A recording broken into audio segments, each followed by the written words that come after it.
Y me da mucho gusto también comunicarles que vamos a iniciar una nueva serie de carácter escatológico, de carácter profético. Cuando hablamos de escatología, logos, conocimiento, escato, las cosas del más allá o las cosas del final de los tiempos. Entonces la escatología es la rama de la teología que trata con las cosas de los últimos tiempos, o sea, las profecías de los últimos tiempos. Y así vamos a titular esta serie, Conociendo el fin de los tiempos. No cabe duda, damas y caballeros y santos de Dios, que estamos rodeados hoy, más que nunca, de un sinnúmero de eventos políticos, filosóficos, climatológicos, religiosos, amenazadores. En el mundo siempre ha habido guerras, en el mundo siempre ha habido depravación sexual, degradación moral, siempre ha habido revoluciones, golpes de Estado, etcétera, etcétera. Pero nunca todas estas situaciones u eventos habían convergido como en el momento en que nos encontramos actualmente. Si hiciéramos un breve panorama geopolítico alrededor del mundo, nos damos cuenta, ¿verdad?, que de México hasta abajo, hasta la Patagonia, están las naciones latinoamericanas e iberoamericanas ardiendo. Por todos lados protestas, en Hong Kong protestas, en Irak protestas contra el gobierno. Es en Estados Unidos un clima que se está viviendo de demasiada tensión, donde quieren destituir a un presidente, etcétera, etcétera. El Medio Oriente ni se diga, continúa con el conflicto aumentando acerca de quién controla el petróleo, quién controla el Golfo Pérsico. Estados Unidos abandona a los kurdos, que es el grupo étnico entre Siria y Turquía, que defendieron a Estados Unidos durante la guerra del Golfo Pérsico. Y vemos un mare magnum en el mundo donde volteamos y estamos preguntándonos, en medio de tantas cosas, ¿quiénes son los buenos y quiénes son los malos? ¿Quién tiene la razón de todo lo que oímos en los periódicos, en la televisión? Unos dicen una cosa: golpe de Estado, no fue golpe de Estado. Revolución, no fue revolución. Los kurdos esto, Estados Unidos por acá. Y estamos en medio de un mundo verdaderamente confundido. Sin embargo, la Biblia nos muestra que nosotros no debemos vivir en confusión. Ya cuando un cristiano dice, no sé quién tiene la razón, o creo yo porque los medios de comunicación, recuerden algo, ¿verdad? Los medios de comunicación, televisiones, radios, etcétera, etcétera, muchas veces tergiversan, las noticias de tal manera que llegan a manipularnos y hacernos creer lo que ellos creen. Entonces, dependiendo quién está detrás de los medios de comunicación, qué ideologías o qué filosofías o quiénes son los dueños de CNN o de BBC News o de Fox News, etcétera, etcétera, o en México, dependiendo quién se encuentra detrás, es la clase de mensaje que envían. Y cuando nosotros oímos en Fox News una cosa que contradice CNN otra cosa, y otros periódicos de México dicen una cosa y otro periódico dice otra cosa, llegamos a preguntarnos, ¿quién dice la verdad? ¿No es verdad? Realmente, ¿quién dice la verdad? ¿En qué mundo nos encontramos? Realmente, ¿cómo podemos nosotros afianzarnos? Es como si estuviéramos en un barco que se está hundiendo y nos hemos echado fuera de la borda, como cuando el Titanic en 1910-12 se estaba hundiendo. Nos aventamos al mar y nos agarramos de un salvavidas. Y ahorita así está el mundo. Estamos tratando de buscar un salvavidas, algo que nos dé seguridad, algo que ya no produzca tanta tensión en nuestras vidas, tanta angustia, porque el mundo vive angustiado. Hay demasiada ansiedad. La enfermedad número 1 que la Clínica Mayo en Rochester y el Hospital Hopkins en Estados Unidos, que son las dos clínicas médicas más respetadas que hay en el mundo en cuanto a evaluaciones y a sugerencias médicas, coincidieron hace algunos años en que el factor común denominador o la causa número uno, escúcheme con mucho cuidado, este es un dato que viene de clínicas médicas, no cristianas. La causa número uno de las enfermedades mentales y físicas del ser humano en el siglo XXI es el estrés. El estrés es un estado de angustia, un estado de tensión, de ansiedad interna que no te deja vivir y que te hace que estés enojado contra el gobierno, enojado con tu papá, con tus hijos, etcétera, etcétera. Ves a toda la gente con recelo, no confías de nadie, te vuelves amargado, te vuelves amargada, y es el estado interno al que el ser humano está llegando porque hay demasiados conflictos en el mundo, demasiadas noticias. Estamos oyendo con el iPhone qué pasó en Irak, qué pasó en el Medio Oriente, qué pasó por acá, mis amigos, mis amigas, y llega un momento en que el ser humano ya no tiene paz. Ayer en el Congreso de Pastores que tuvimos en México, llegaron una familia a consultarme. Él es pastor, su esposa lo acompaña hace mucho tiempo, y me dice: Armando, quiero decirte una cosa. Tenemos un programa de televisión en Sudamérica y un programa de radio. Y el otro día estaba radiando unas noticias, me dice la esposa, y ¿sabes una cosa? Que de repente se me olvidó todo. Entré en un estado de amnesia en el que ya no sabía ni quién era yo. Algo me pasó en las neuronas de mi cerebro que se me fueron todas las ideas. Y duré como 1 o 2 días. Mi esposo asustadísimo, ¿qué me habrá pasado? No fue un golpe, no tuve un trauma, y se me fueron todas las ideas. Inmediatamente le contesté y le dije: eres una mujer demasiado estresada. Y hay una autora inglesa que les recomiendo, ahorita mi esposa está devorando todos sus libros, que se llama Carolina Leaf, L-E-A-F, Leaf. Esta autora inglesa es neuróloga, pero es cristiana, y está haciendo los últimos descubrimientos del cerebro, de las neuronas, de la manera como afecta el estrés. Y en ese momento, cuando tú estás demasiado estresado y tienes demasiadas presiones, y los niños, y el esposo, y el falta de trabajo, y el buen fin, o lo que tú quieras mencionar, algo le pasa. Las neuronas son interconexiones eléctricas que tenemos, pero millones de células dentro del cerebro, y un solo alambrito por la presión mental, por falta de vacaciones o de que no aprendes a relajar tu mente, etcétera, etcétera, provoca amnesia, provoca enfermedades mentales y puedes llegar inclusive a la locura.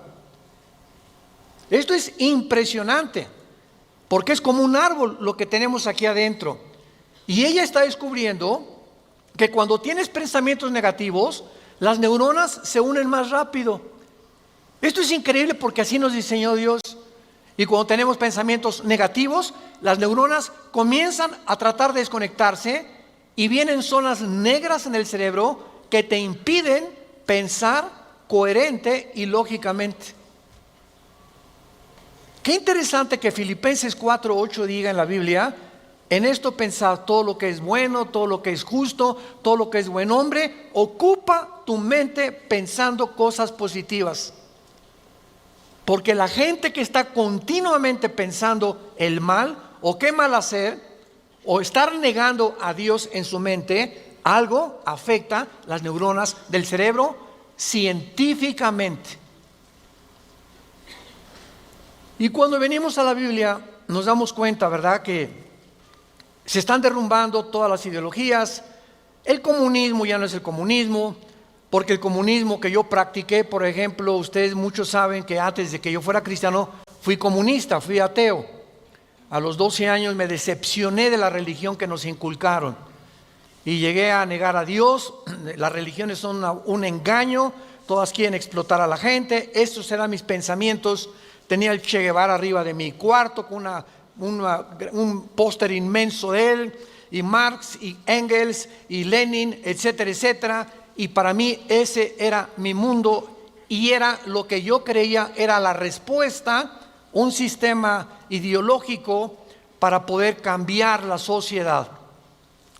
Sin embargo, cuando descubrí, ¿verdad?, que este sistema era completamente contradictorio, como se demostró en 1990, que cayó el comunismo en Europa, cuando Mikhail Gorbachev confesó que era una ideología. Para que seas comunista, número 1, tienes que ser ateo. Escúchame con mucho cuidado. Número 2, tienes que ser darwiniano. O sea, tienes que creer que al morir no hay nada, que vas a la tierra y que no hay Dios y ahí acabó. No hay otra vida, no hay mundo espiritual, no hay ninguna otra dimensión. Número 3, tienes que ser humanista, no humanitario, humanista. O sea, tienes que creer que el hombre tiene las respuestas para sus problemas. Ese es el humanismo. Cuando creemos que nosotros podemos resolver la pobreza, las injusticias, etcétera, etcétera. Que es la historia del fracaso de la Liga de las Naciones Unidas, la OTAN, la OEA, llámale como quieras. El hombre es incapaz de resolver los problemas que van más allá de nuestra capacidad para resolverlos. Ese es el humanismo. Entonces, si no hay esta plataforma, no eres comunista, es una mentira. Y ahora los últimos comunistas o los últimos demócratas o los últimos que han tratado de implementar diferentes sistemas de pensamiento, se dan cuenta que están ya mezclando una ideología, comunismo con democracia, con capitalismo, porque no ha funcionado. Porque es la confusión a la que hemos llegado. Y como dijo Don Teofilito en México, ni lo podremos alcanzar jamás. Porque no hay ningún sistema de gobierno perfecto. Decía Winston Churchill, entre los sistemas de gobierno, el mejorcito es la democracia, pero no es perfecta tampoco. ¿Por qué? Porque somos seres humanos que necesitamos a Dios. Necesitamos a Dios. Necesitamos una guía, necesitamos un manual, necesitamos una luz. Y por eso el mundo está perdido completamente. Me decía el otro día un piloto que es vecino de la casa de ustedes, donde vivimos, de American Airlines. Me decía: Armando, le digo, oye, cuando tú vas en el avión allá a 10,000 metros, 10 kilómetros arriba de la superficie de la tierra, 33,000 pies, 35,000 pies, ¿cómo le haces para saber si no vas para acá o no vas para acá, o vas subiendo o vas bajando? Porque la cabina del piloto es pues muy poquita, nada más ve lo que está enfrente. Me dice: Armando, sería imposible que nosotros piloteáramos sin instrumentos. Los instrumentos nos muestran claramente la dirección que vamos a llevar, a qué altura estamos, etcétera, etcétera. Sin instrumentos, un capitán de un barco en medio del océano no sabría cuál es el norte, el sur o a dónde irse si no tuviera una brújula. Y así nosotros no sabemos a dónde ir si no tenemos instrumentos, si no tenemos un mapa que nos ha dejado Dios, que se llama las Sagradas Escrituras. Y haríamos bien en estar atentos a este libro como una antorcha que alumbra en lugar oscuro, hasta que el lucero de la mañana salga en nuestros corazones. Vamos pues a abordar este tema y esta serie, porque ante todos los eventos que está el mundo atravesando actualmente, que amenazan nuestra tranquilidad, nuestra familia, nuestro futuro, provocan ansiedad, angustia. ¿Qué pasa si pierdo el trabajo?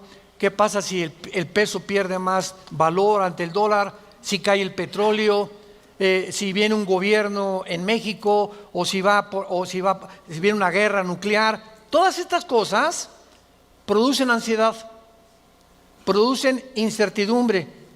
producen intranquilidad. Y Dios no quiere que vivamos así. Dios quiere que en medio de este mundo tengamos una esperanza, tengamos una seguridad de que las cosas van a mejorar. Que lo mejor de nosotros está por delante. Y que aunque el mundo sea cubierto de tinieblas, en nosotros debe haber luz. Porque somos la familia de Dios, que dio a su Hijo en una cruz hace 2000 años para que pudiéramos comprender el mensaje del Evangelio, de las buenas noticias, de la gracia de Dios en su Hijo Jesucristo. Podemos saber exactamente, y este es el tema que vamos a abordar en toda esta serie, podemos en la Biblia encontrar datos, información que nos digan en qué tiempo de la historia nos encontramos. ¿Podríamos realmente decir con seguridad nos encontramos a 10 años de que Cristo venga, o a 5 años de que Cristo venga, o nos encontramos al borde de un caos nuclear, o estamos en la orillita de la autodestrucción del ser humano? Esta información se encuentra en este libro, porque cuando comienzas a escudriñar este libro y nos comenzamos a ver que Dios nos comienza a despejar incógnitas y los velos negros que nos impiden ver hacia adelante comienzan a ser quitados por la luz del Espíritu de Dios, comenzamos a caminar con confianza en la vida. Si yo estoy en una cueva oscura, yo no sé si dar un paso por acá porque no veo, está tan oscuro que a lo mejor está ahí un murciélago o una roca o algo. Pero si alguien me da una lámpara, ¿qué hace la lámpara? Inmediatamente me alumbra 4, 5, 10 metros hacia adelante. Y con esa lámpara puedo caminar con confianza porque voy viendo dónde voy pisando. ¿Correcto? Bueno, así es exactamente en el mundo espiritual. El mundo ahorita no tiene lámpara, están así. ¿Será melón? ¿Será sandía? ¿Será ya sabes quién? Por aquí, por allá, ¿y para dónde? Esto, ¿tendrá razón ellos? ¿Tendrá razón estos? ¿Tendrá razón este gobernante? Por acá, y así está el mundo. Pero cuando tenemos la palabra profética más segura, vamos a comenzar a caminar con confianza y a darnos cuenta del Dios que nos dice: no temas. No temas, estoy contigo, nunca te dejaré, nunca te voy a abandonar. Estaré contigo todos los días hasta el fin del mundo. Y aunque se cierren los cielos aparentemente y la oscuridad, la tierra esté cubierta de ella, mientras más oscuro, las estrellas se ven mejor. Mientras más oscuro, vamos a tener más luz, porque vamos a poder brillar en medio de las tinieblas. Claro que la Biblia nos va a revelar todos estos sucesos y calamidades antes de que sucedan, para que cuando sucedan corroboremos, comprobemos, confirmemos que Jesús tuvo realmente la razón y que Él es el Hijo de Dios. Y esto es lo que nos da la fortaleza, las convicciones, porque lo que más se necesita ahorita en el mundo es seres humanos con convicciones profundas en sus vidas, con mucha integridad para vivir. Y cuando tú eres una persona de una sola pieza, como dijo Pablo, yo sé en quién he creído, ya no te engaña la gente. Ya no te engañan las películas, no te engaña la televisión, no te engañan las noticias, porque tu fe está bajo una roca. Estás parado en un fundamento inconmovible. Y este fundamento es la palabra de Dios. Vayamos a ver algunos pasajes. En primer lugar, en el capítulo 46 del libro de Isaías. Si no traes la Biblia, por eso estás así. Con razón. En Isaías capítulo 46, versículo del 9 al 10, veamos algunas respuestas anticipadas que este profeta hace 2700 años escribió. Isaías 46, versículo 9 y versículo 10. Dice Dios: acuérdense de las cosas pasadas desde los tiempos antiguos, porque yo soy Dios y no hay otro Dios, y nada hay semejante a mí, que anuncio lo porvenir desde el principio y desde la antigüedad, lo que aún no era hecho, que digo, mi consejo permanecerá y haré todo lo que quiero. En este pasaje Dios claramente nos muestra que Él va a demostrar, el Dios de la Biblia, que Él es Dios, y que todos los demás dioses, ¿verdad?, no son realmente más que ídolos. Y aunque detrás de todo esto hay criaturas espirituales que se le llama dioses en la Biblia, Él es el Elohim de los Elohim, Él es el Dios de los dioses, Él es el rey de todos los demás súbditos que ocupan el universo, y que Él nos va a anunciar lo que va a venir para que sepamos algo. Lo que Dios dice va a permanecer, y va a hacer todo lo que Él ha dicho que va a hacer en la Biblia. Veamos otro pasaje en el Nuevo Testamento, en Primera de Juan. Antes del Apocalipsis está Primera de Juan, para que no andes por el Éxodo. En Primera de Juan, capítulo 4, versículos 5 al 6, el apóstol, el último de los apóstoles de Jesucristo, que murió a los 93, 92 años de edad, fue el último que murió de ellos, escribe, Primera de Juan 4, del 5 al 6. Ellos son del mundo. Siga con cuidado esta lectura. Ellos son del mundo, por eso hablan del mundo, y el mundo los oye. Nosotros somos de Dios. El que conoce a Dios nos oye. El que no es de Dios no nos oye. En esto conocemos el espíritu de verdad y el espíritu de error.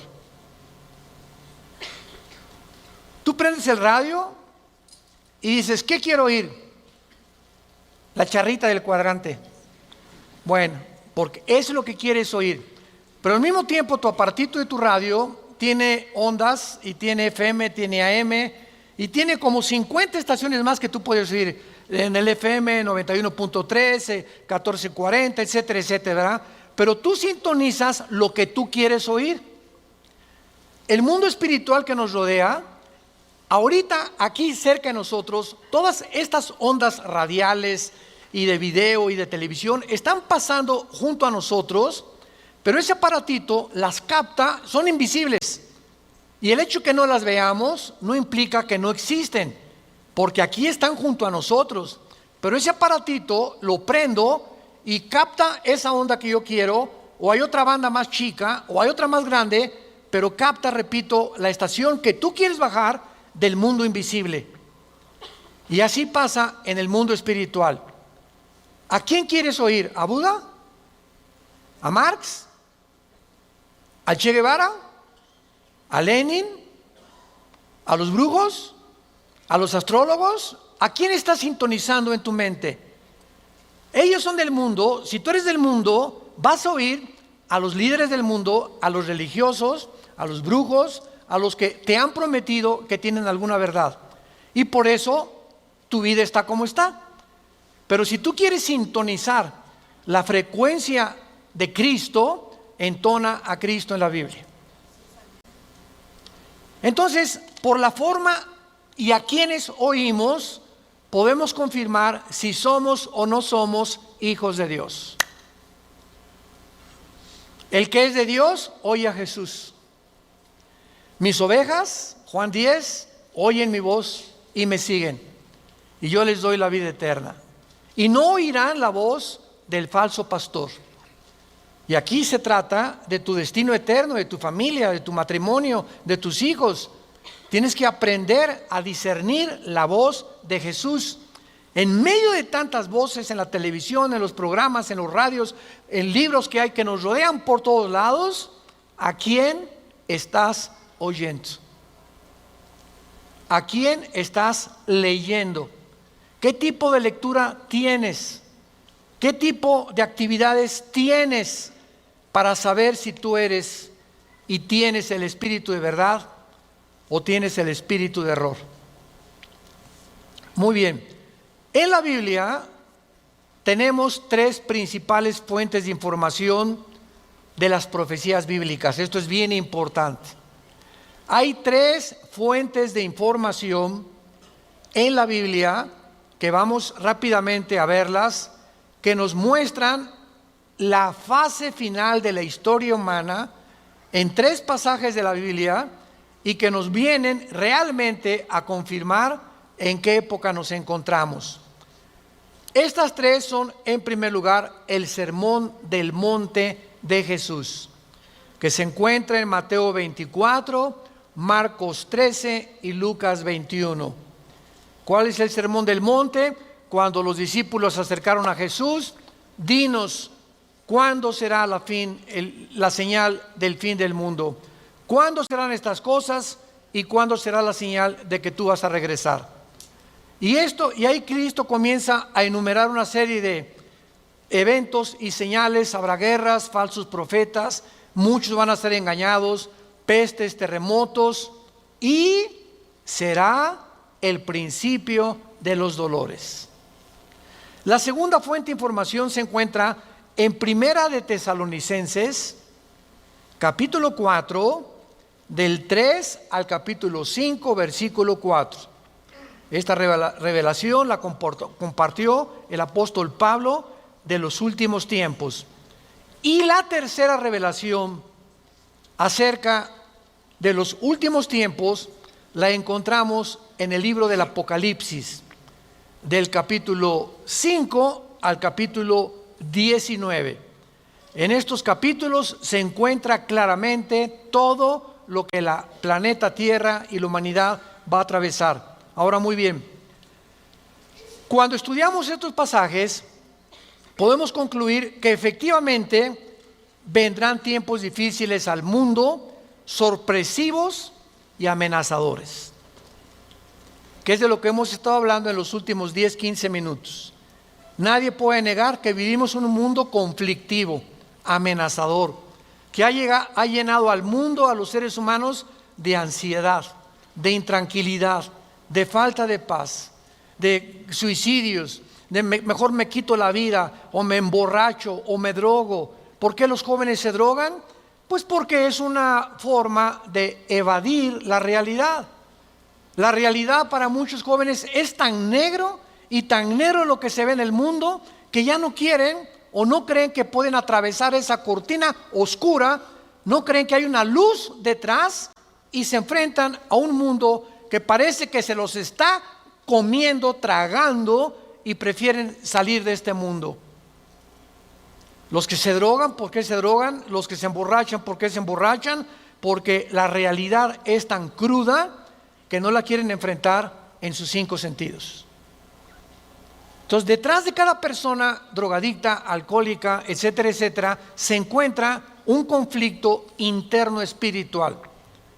Porque como en el área forense, cuando tú estudias, yo recuerdo que hubo una época en mi vida que comencé a estudiar criminología, dactiloscopía y balística. Quería ser detective, imagínense. Siempre me ha gustado la investigación. Y me dio unos meses por meterme y compré libros, etcétera, etcétera. Y siempre cuando en esa área te involucras, los detectives o los investigadores siempre están buscando el motivo por el cual alguien le quitó la vida a la otra persona. Porque siempre hay un motivo del que cometió fraude, el motivo de por qué mató a su mamá, el motivo por qué abandonó a su esposa. Siempre detrás de cada acción hay un motivo. Y cuando descubrimos el motivo, nos ayuda a poder tener una pieza del rompecabezas más clara para poder averiguar o decidir quién fue el asesino o quién fue el ladrón o quién se encuentra detrás de eso. Y cuando nosotros vemos esto, ¿verdad?, que el motivo por el cual la gente hace lo que hace en el mundo, nos damos cuenta que el mundo está espiritualmente muriéndose. Y nosotros tenemos la medicina. Qué triste que tengas compañeros en tu escuela que estén tan confundidos, que no les has hablado jamás de Cristo, que tengas amigos que haces negocios con ellos, que tengas un taller de carpintería, de plomería, o eres mecánico o abogado en tu bufete o un médico, y la gente a tu alrededor, vemos a la gente, caras vemos y están llorando por dentro, están deshechos por dentro. Que si esa hermanita, la enfermera que diga, ay hermanita doctora, ¿cómo está? Muy buenos días, ¿verdad? Y te encierras con ella y te pones enfrente de ella, te puede olvidar, se quitan esa máscara que están usando y caen en una expresión de llanto, de angustia que están escondiendo, poniéndose una máscara de aparente felicidad. Y así las personas que tú ves, no es cierto que son lo que estás viendo. Detrás de cada persona se encuentra un drama. Se encuentran problemas más allá de lo que podemos imaginarnos. Así que nosotros tenemos la respuesta y la medicina, qué estamos haciendo con ella, y vamos a dar cuentas en la otra vida de todas las cosas que nunca cumplimos en la palabra de Dios al compartir el mensaje de Jesucristo. Ahora bien, vayamos a Mateo 24 y veamos rápidamente que del estudio de estos tres pasajes que acabamos de mencionar, el Sermón del Monte, Primera de Tesalonicenses 4 y el libro de Apocalipsis, podemos concluir, para poner el tapiz, el fundamento de nuestra serie que vamos a seguir desarrollando, que efectivamente estamos en el tiempo de eventos muy amenazadores, sorpresivos, y aunque nosotros los cristianos no querramos ver, ni vamos a estar, esto está garantizado, nosotros no nos vamos a encontrar en los acontecimientos del libro del Apocalipsis. La iglesia no va a encontrarse en los acontecimientos de Primera de Tesalonicenses 4, ni tampoco en el Sermón del Monte, más que en lo que les voy a mostrar ahorita. Y no vamos a ver nosotros el Armagedón. Creo que no vamos a conocer tampoco al Anticristo, pero hay algo que vamos a atravesar para que nos vayamos preparando y para que entendamos que para poder enfrentar lo que se viene se necesita carácter. Carácter. ¿Qué es el carácter? Es la formación interna que el Espíritu Santo nos quiere dar, donde estableces fundamentos y convicciones inconmovibles en tu vida. He decidido hacer esto, lo haces. Puntualidad, responsabilidad. Una persona, un cristiano irresponsable, tiene mucho que trabajar con su carácter. Un cristiano que siempre llega tarde a todos lados, tiene que trabajar mucho con su carácter. Decía hace algunos años, cuando Henry Ford hizo el primer carro modelo T, 1904, corría como 25 kilómetros por hora. Su hijo Henry Ford II tomó la Ford Motor Company, la compañía de carros Ford en Estados Unidos, que fue la que más comenzó a vender carros a principios del siglo XX. Y este hombre llegaba a la compañía de Ford y ponía al jefe de la planta, al jefe de la administración, al jefe de la supervisión, ponía a líderes en cada departamento. Y él llegaba cada 2 o 3 meses, y si ese líder no hacía que funcionara la planta que él le había dado, lo corría. Dice, un líder, decía Henry Ford II, es la persona que hace que las cosas sucedan. Y si tú estás al frente de una responsabilidad y no cambias la situación, o no cambias la manera de pensar de los hombres o de tus soldados que tienes bajo tu responsabilidad, tú no eres líder. Entonces, qué importante es que la Biblia dice que todos nosotros debemos ser líderes. Y si somos líderes, tenemos que hacer cambiar las cosas de alguna manera. Vas a hacer cambiar a tu amigo y vas a hacer cambiar a tu amiga y vas a hacer cambiar a tus amigos de la escuela, hasta a tus maestros los vas a confrontar algún día. Discúlpeme, maestro, con el respeto que se merece, no venimos del chango. La evolución es una teoría que está completamente destituida desde que descubrieron el ADN en 1954. Por favor, actualícese más, maestro. Entonces, cuando comenzamos a entender eso, es cuando comenzamos a comprender que este mundo, dice la Biblia, la mayoría serán engañados. Los mismos escogidos serán engañados porque hay millones de cristianos sin carácter, flojos, irresponsables, impuntuales, sin falta de integridad. A nadie le hablan de Cristo, no comparten las buenas nuevas, no tienen convicciones profundas que los hacen ser gigantes, guerreros de Dios. Dice Mateo capítulo 24 en el Sermón del Monte el Señor Jesucristo, porque se acercan los discípulos para hacerle preguntas, versículo 3, Señor, dinos, vean las 3 preguntas que le hacen hace 2000 años. 1, ¿cuándo serán estas cosas? Querían saber el tiempo los discípulos.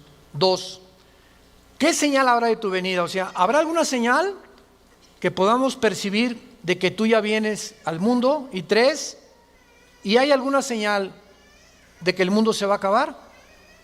De estas 3 preguntas, Cristo comienza a contestar algunas. Por ejemplo, la señal de su venida está hasta el versículo 29 y 30, cuando el sol se oscurecerá, la luna se pondrá, etcétera, etcétera.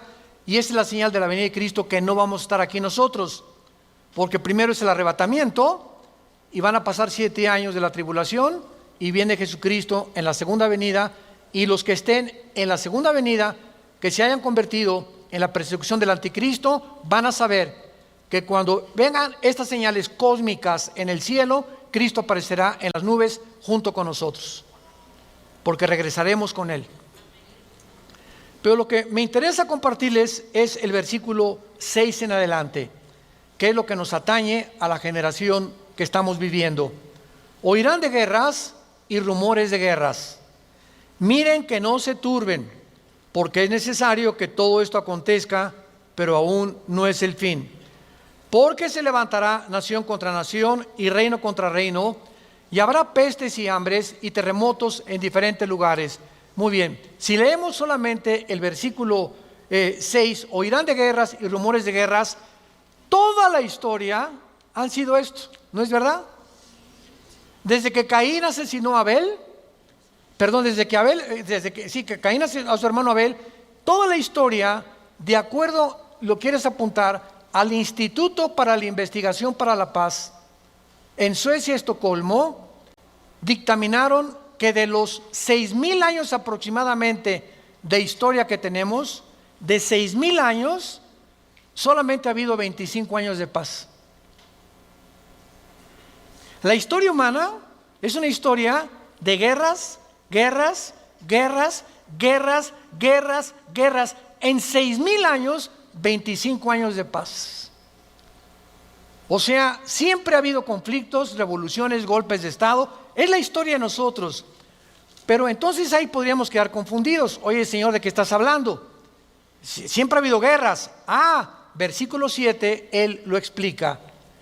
Porque se levantará nación contra nación y reino contra reino. Esto, una guerra mundial, una guerra de carácter internacional, donde se involucraron 3 o 4 naciones contra 3 o 4 o 5 naciones, nunca sucedió hasta 1910, la Primera Guerra Mundial. Ahí fue la primera vez en la historia que sucede una guerra de carácter internacional a través de toda la historia. Y casi 30 años después, la Segunda Guerra Mundial. Entonces, con esto nos situamos nosotros en una plataforma bastante sólida y podemos entender que cuando Jesús dice, se levantará nación contra nación y reino contra reino, y habrá pestes, porque las guerras producen pestes, plagas, ¿verdad? Enfermedades, calenturas, hambres, terremotos. Señor, siempre ha habido terremotos, ok, claro, siempre ha habido terremotos, pero de acuerdo al Instituto Sismológico de Boulder, Colorado, que es uno de los institutos más prestigiados en el mundo para detectar terremotos, desde 1976 hasta el 2010 han aumentado 70% los terremotos en el mundo. 70% han aumentado. Eso es lo que Cristo está diciendo, que iban a aumentar cada vez más los terremotos, etcétera, etcétera. Versículo 8. Y todo esto, aquí es donde nos encontramos ahorita. Nos encontramos en el principio de los dolores. Nos encontramos en un mundo donde el matrimonio ya está dejando de existir. En un mundo donde el ser humano está contagiado e infectado filosófica, religiosa, política, económicamente. Unos voltean por acá, ¿dónde estará la solución? Voltean a sus ídolos, otros consultan muertos, otros consultan espíritus, otros, etcétera, etcétera. Es impresionante a donde el mundo se encuentra actualmente. Impresionante. Y esto es precisamente lo que Jesucristo nos quería decir para que estemos preparados. Ahora, muy bien, después de estos principios de dolores, nos vamos. Adiós, mundo cruel.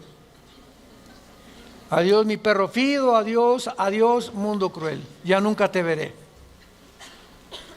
Después de este principio de dolores, van a aumentar. Imaginémonos, van a aumentar las catástrofes en el mundo y los terremotos y las plagas y las pestes y la confusión, que va a estar el mundo en un estado tan grande de confusión que va a pavimentar el camino para que se levante un hombre en el Medio Oriente que la Biblia le llama la bestia. De todos los animales que el Espíritu Santo buscó, las hienas, los leopardos, los osos, los leones, depredadores, no encontró el Espíritu Santo un nombre, un adjetivo para designar a este hombre, y por eso simplemente la Biblia le llama una bestia, un depredador, cruel, sanguinario, y su otro nombre es el anticristo. Todos los dictadores, síganme con cuidado, de la historia, todos han surgido de un mundo caótico. El caldo de cultivo para producir un dictador es que la situación se encuentre aparentemente sin solución.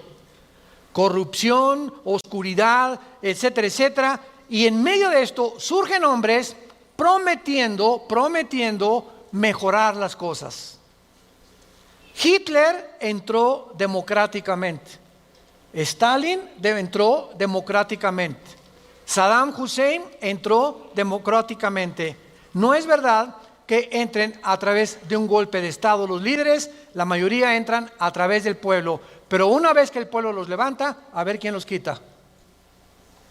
Y en medio de esto es cuando el mundo va a ver en Europa que va a estar una oscuridad total en Europa. Ahorita la salida de Inglaterra de la Unión Europea, el Brexit famoso. Ahorita en Europa ya no existe, damas y caballeros, santos de Dios. Las únicas dos naciones que sobreviven en Europa es Alemania y Francia. España, Portugal, Grecia e Italia están hundidas económicamente, sin dinero para poder levantarse. Y no hay ninguna esperanza para estas naciones. Había el Fondo Monetario Internacional que lo estaba manejando Alemania, se les acabó el dinero ya. Y Francia está ayudando un poquito a Alemania. Y gracias a Dios que en Alemania la ministra Angela Merkel es cristiana. En todo el mundo es la única líder que sus padres fueron pastores, y ella dijo en enero de este año: Europa tiene que regresar a Dios. Entonces Alemania está sobreviviendo. Inglaterra se está yendo sin los impuestos que le pagan las naciones a la Comunidad Europea o a la Unión Europea, ya no va a haber forma de sostener una Unión Europea, que era el sueño de los europeos después de la Segunda Guerra Mundial. Y está el campo preparado para que surja el hombre, la bestia, el anticristo, el hijo de perdición, que la Biblia profetiza que se va a levantar y va a traer soluciones al mundo, va a resolver problemas de la pobreza, de la economía, de la política, ideologías, y el mundo se va a asombrar porque este hombre no va a ser un hombre normal.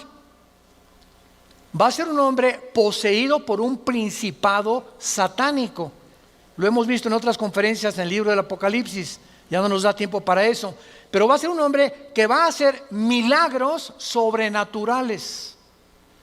Y va a tener a un compadre que en Apocalipsis 13 se le llama el falso profeta, que va a ser, fíjense, un líder religioso unido a un líder político. El líder político, el anticristo, va a usar a un líder religioso para que el líder religioso convenza al mundo de ponerse la marca el 666. Y cuando el líder religioso convenza al mundo y haga milagros, este líder religioso, el anticristo lo va a matar. Y va a deshacer la ciudad de donde salga el líder religioso, y el anticristo, a la mitad de los 3 años y medio, va a proclamarse. Segunda de Tesalonicenses capítulo 2, del 3 al 4, se va a proclamar que Él es Dios. Va a entrar al templo judío, va a violar el templo judío y va a hacer que el mundo lo adore como Dios. Pero, ¿será eso posible? ¿Que pueda llegar la humanidad a tal grado de adorar a un hombre como Dios? La historia nos enseña que el hombre no aprende la historia. ¿Se acuerdan de esa frase? Y el que no conoce la historia está condenado a repetirla. ¿Qué pasó con los césares romanos? Los césares romanos mandaron a la gente que los adoraran como dioses. Y los césares romanos se erigieron como dioses. Calígula mata a su familia. Nerón tenía de amante a un niño de 10 años. Era una depravación impresionante. Cuenta la historia que cuando un emperador romano estaba en el Coliseo, cuando vayan a Roma, vayan al Coliseo, es impresionante ver el Coliseo romano. Todavía en el Coliseo romano, cuando vayan a Roma, las manchas de la sangre de hace 2000 años, de los mártires que mataron los leones y quemaron vivos y que arrastraron, ahí están todavía las manchas de la sangre que las han mantenido. Bueno, pues cuenta la historia, ¿verdad?, que estaba el César en un coliseo, en el Coliseo romano, y entonces todo el mundo se tenía que hincar y decirle: salve César.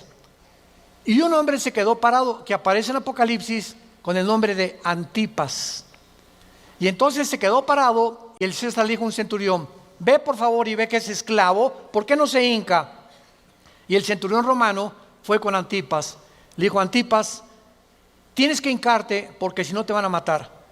Y entonces y además le dijo el centurión: te van a matar y ¿no ves que todo el mundo está contra ti? ¿No ves que tú eres el único? Y Antipas contestó: dile al César que si todo el mundo está contra mí, yo estoy contra todo el mundo, porque así murió mi Señor. Lo quemaron vivo en un balde grandísimo de aceite hirviendo. Y por eso Cristo le llama en Apocalipsis mi testigo fiel.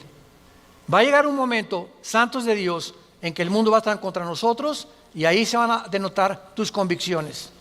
Y si tus amigos están contra ti, y tu familia está contra ti, y el mundo está contra ti, nosotros estamos en contra de ellos, porque nuestra fidelidad es al Hijo de Dios por los siglos de los siglos.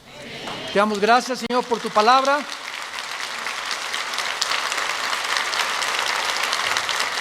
Bendito sea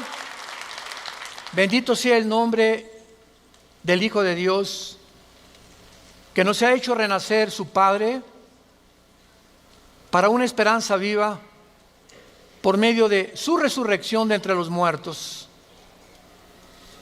para que tengamos una esperanza que no puede morir en nuestro corazón y permanezcamos fieles a esta esperanza a la que todos hemos sido llamados. Al gran pastor de las ovejas, nuestro Señor Jesús, es nuestra lealtad, es nuestro amor, es nuestro corazón. porque Él fue el que dio su vida en nuestro lugar. A ti, Jesús, te damos gracias por vivir dentro de nosotros y saber que más pronto de lo que nos imaginamos, vienes por tu iglesia.